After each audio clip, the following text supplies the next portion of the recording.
안녕하세요. 오늘은 2021년 8월 2일 월요일 아침입니다. 안교육과 새벽기도에 오신 여러분들을 진심으로 환영합니다. 저는 네파교회를 섬기는 정순옥이라고 합니다. 기도드리고 오늘 교과 내용을 살펴보도록 하겠습니다. 기도하겠습니다. 하늘에 계신 저희들의 아버지, 하나님께서 우리들에게 가정을 허락하여 주시고 이 가정을 통하여서 하늘 천국을 경험하게 하심을 인하여 감사드립니다.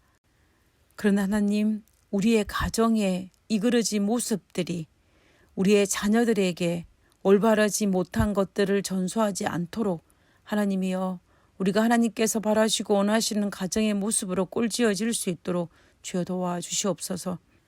순간순간마다 하나님께서 함께 하심으로 말미암아 아름다운 가정을 이룰 수 있도록 도와주시옵소서.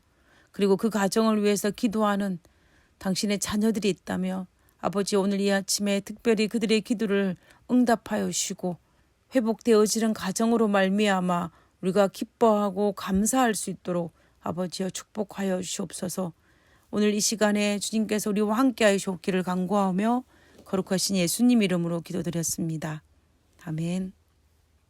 예, 감사합니다. 우리가 이번 주는 2021년도 안교 제3기 그리스도 안에서 심이라는 주제 안에서 이번 주는 제6과 가족 관계 속에서의 심을 누림이라는 주제를 가지고 요셉의 생애를 통하여 살펴보고 있습니다.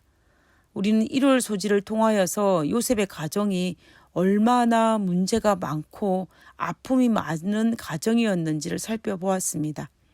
그럼에도 불구하고 아브라함과 이삭과 야곱이 그 쓴 열매들을, 그 문제들을 해결해 갈 때에 믿음으로 해결함으로 말미암아 그들이 믿음의 조상이 되었다라는 것을 살펴보았습니다. 그리고 오늘 월요일 소지의 제목은 새로운 방향을 선택함이라는 주제를 가지고 요셉이 자신에게 임한 문제를 어떻게 해결해 갔는지를 한번 살펴보도록 하겠습니다. 오늘의 교과의 키워드는 선택입니다.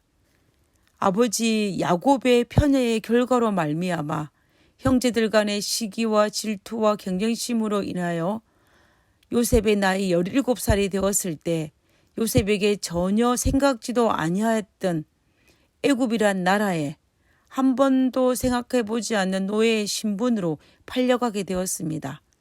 요셉에게 엄청난 시련이 닥친 것이었습니다.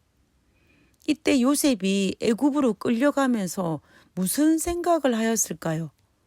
부조와 선지자에서는 이렇게 기록하고 있습니다. 다시 도단에서 일어났던 광경이 그의 앞에 떠올랐다. 그는 썩난 형제들을 보았고 그를 향한 그들의 싸나운 눈초리를 느꼈다. 그가 몸부림치며 예글을 할 때 그를 향해 쏘는 듯한 모욕적인 말들이 그의 귀에 쟁쟁하게 울렸다. 아마도 요셉은 시기와 질투와 경쟁심으로 이그러진 썩난 형들의 모습을 떠올리면서 그런 마음이 많이 아팠을 것입니다. 그리고 동시에 요셉은 미래에 대한 두려움도 있었을 것입니다. 그럼 계속해서 한번 읽어보도록 하겠습니다. 떨리는 마음으로 그는 장래를 내다보았다. 귀엽게 고이 자란 아들이 멸시받고 의지할 데 없는 노예가 되다니 얼마나 큰 환경의 변화인가. 친구도 없는 외로운 몸, 그가 가고 있는 낯선 땅에서 그의 운명은 어떻게 될 것인가. 한동안 요셉은 억제할 수 없는 슬픔과 두려움에 빠졌다. 아마도 요셉은 노예로 끌려가면서 지금 노예로 끌려가는 이 상황도 힘들었지만 사랑하는 아버지와 그리고 동생 베냐민과 헤어지는 것도 너무 힘들었지만 그것보다 더 힘든 것은 하나님께서 왜 나에게 이런 일을 허락하셨을까라는 의문이었을 것입니다. 나의 신앙에 어떤 문제가 있었기에 하나님께서 나에게 이런 삶을 허락하실까라는 의문이 그를 괴롭혔을 것입니다. 아마도 요셉은 스스로 내 신앙에 무슨 문제가 있었던 것은 아닐까라고 생각했을 것입니다. 지금까지는 내가 가나안 땅에서 아브라함처럼 이삭처럼 그리고 아버지 야곱처럼 번성하여 믿음의 족장이 되는 것이 하나님께서 허락하신 계획이라고 생각했는데 도대체 내 신앙에 어떤 문제가 발생하였기에 내가 이런 상황에 직면하게 되었을까라고 생각했을 것입니다. 요셉은 아마 매우 혼란스러웠을 것입니다. 우리도 살아가다 보면 이런 일을 만나게 될 때가 있습니다. 이때 어떻게 해야 할까요? 저는 10대와 20대와 30대를 거치면서 내 꿈과 내가 계획했던 것들과 다른 상황이 맞닥뜨려졌을 때 심하게 가슴앓이를 했습니다. 도대체 어디서부터 잘못되었는지, 내 신앙에 도대체 무엇이 문제인지를 고민하지 않을 수가 없었습니다. 하나님께서 허락하신 것이라는 확신이 크면 클수록 그 가슴앓이는 더욱 컸습니다. 요셉의 입장에서는 하나님께서 요셉에게 2번의 꿈을 통하여 보여주셨던 그 꿈이 하나님께서 허락하신 꿈이라고 확신하였을 것입니다. 그런데 그 꿈이 완전히 무너지고 지금 요셉은 애굽의 노예로 팔려가고 있는 상황에 직면했을 때 요셉은 당황할 수밖에 없었고 그는 큰 가슴앓이를 할 수밖에 없었을 것입니다. 그러나 요셉은 계속해서 당황하고 있지만은 않았습니다.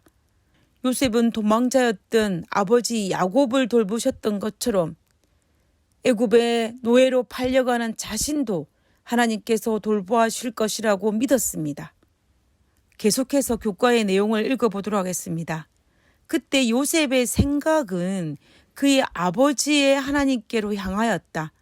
그는 어린 시절에 하나님을 사랑하고 경외하도록 가르침을 받았다.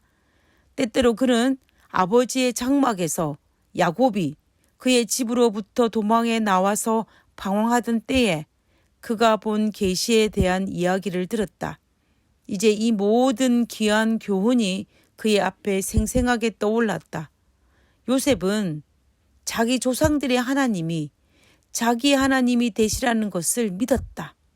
그리고 그곳에서 그는 여호와께 자기 자신을 완전히 헌신하고 이스라엘의 수호자 하나님께서 그가 유랑하는 땅에서도 그와 함께 계시기를 기도하였다.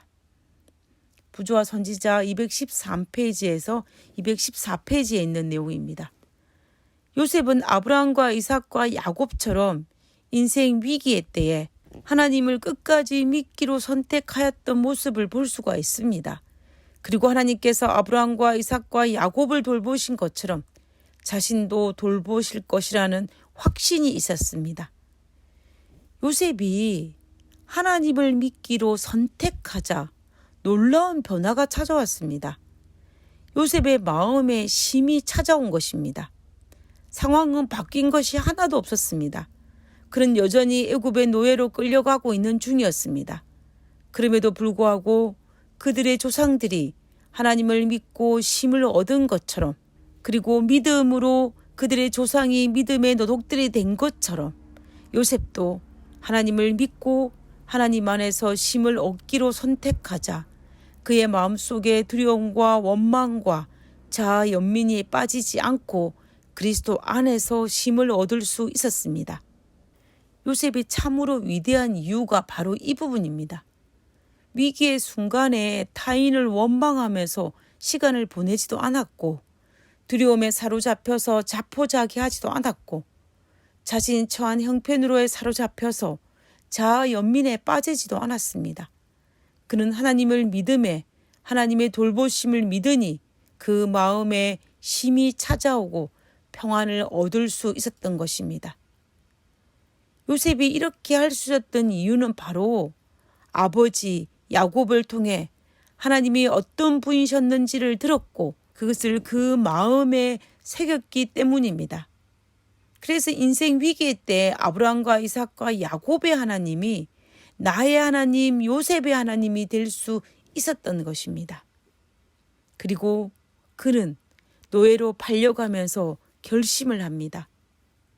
부조와 선지자에 보면 어떤 환경에 처하더라도 하늘의 왕의 신민답게 행동하여 충성을 다하리라는 고결한 결심으로 그의 영혼은 감동을 받았다. 그 한 마음으로 하나님을 섬기며 그의 운명의 시련을 인내로 당하며 날마다의 의무를 성실하게 수행하고자 하였다.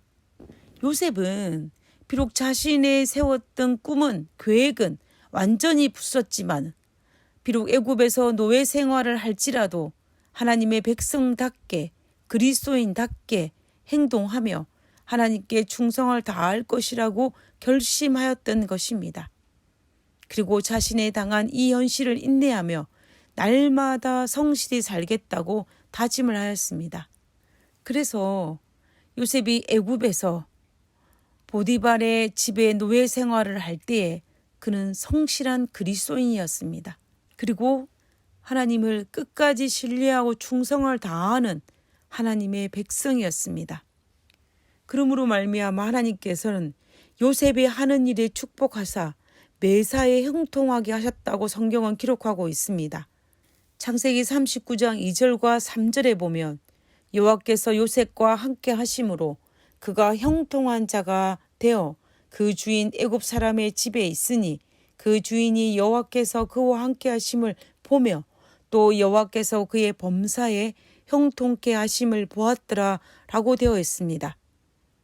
그 주인이 여호와께서 그와 함께 하심을 보며 다시 말하면 하나님의 백성인 것을 알았고 요셉의 한 일을 다시 되돌아보지 않을 정도로 요셉의 성실을 인정하였던 것입니다. 요셉의 헌신이 보디발 집에 축복이 되어 돌아온 것입니다.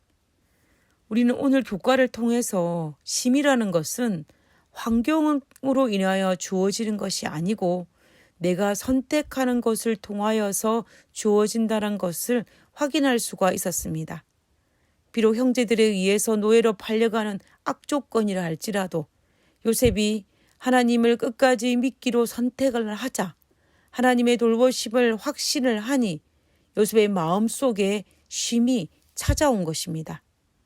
마치 다윗이 도망자의 현실 속에서 여호와의 날개 아래에 쉼을 쉬었던 것과 동일한 것입니다.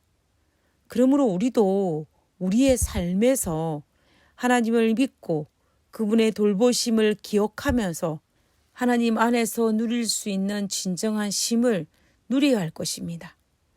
우리 모두 하나님을 믿기로 선택하고 그분의 돌보심을 확신함으로 하나님 안에서 쉼을 누릴 수 있는 우리 모두가 되기를 간절히 바라면서 오늘 교과 내용을 마치도록 하겠습니다. 기도하고 마치겠습니다. 누군가로부터 물려받은 형식적인 신앙이 아니라 개인적인 헌신과 결심을 통하여 날마다 하나님을 따르기로 선택하고 싶습니다. 그렇게 할 수 있는 참된 믿음을 허락하여 주시옵소서. 하늘에 계신 하나님, 우리의 결심을 주님께서 받아 주시옵소서. 하나님, 어떤 환경에 처하든지 간에 끝까지 하나님을 섬기며 하나님의 자녀로 살기를 선택합니다. 아버지여, 우리의 연약한 이 선택에, 이 결심에 주께서 축복하심으로 말미암아 결실을 맺을 수 있도록 주여 도와 주시옵소서. 그리고 순간순간 넘어질 때 하나님의 약속을 바라볼 수 있도록 아버지여 우리와 항상 동행하여 주시고 하나님의 임재를 날마다 경험할 수 있는 우리가 될 수 있도록 도와주시옵소서. 오늘 하루도 하나님과 함께 하시옵기를 거룩하신 예수님 이름으로 기도드렸습니다. 아멘. 예, 감사합니다. 좋은 하루 되시기 바랍니다. 내일 뵙도록 하겠습니다.